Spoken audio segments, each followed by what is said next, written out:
ছাগলে কিনা খায়, পাগলে কিনা বলে। আমি মনে করি যে আল্লাহ তাআলা আমাকে পরীক্ষা নিচ্ছেন, এবং আমি চাই যে আল্লাহ তাআলা যেন আমায় ধৈর্য ধরা পরীক্ষাটা ইলেকশনের মধ্যে রাখেন। এটা কি আপনি কি একটু রাজনৈতিক কৌশল হিসেবে দেখছেন? আপনার মতো বলা হয় যে আপনি অনেক হেভি এটা হচ্ছে কি ইরিটেট করার জন্য, আমাকে একটু মানসিক ভাবে অশান্ত করার জন্য কোন একটা মহল করছে।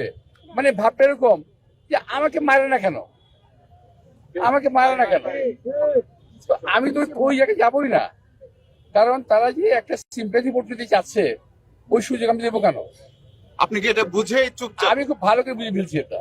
আমি আমার বয়স তো কম হয় নাই, ওদের মতো আমার নাতির বয়স না ওরা, তো আমার তো এবার অভিজ্ঞতা হয়ে গেছে। এবারে নির্বাচনে ওদের কোনো স্ট্র্যাটেজি নাই। ওদের স্ট্র্যাটেজি হলো কোন রকম ক্ষমতায় যাওয়া, পার্টিকে বিরক্ত করে, মানে কোনো বিরোধী দলকে, অপোজিশন পার্টিকে বিরক্ত করে একটা সিন ক্রিয়েট করে সিম্পেথি নেওয়া।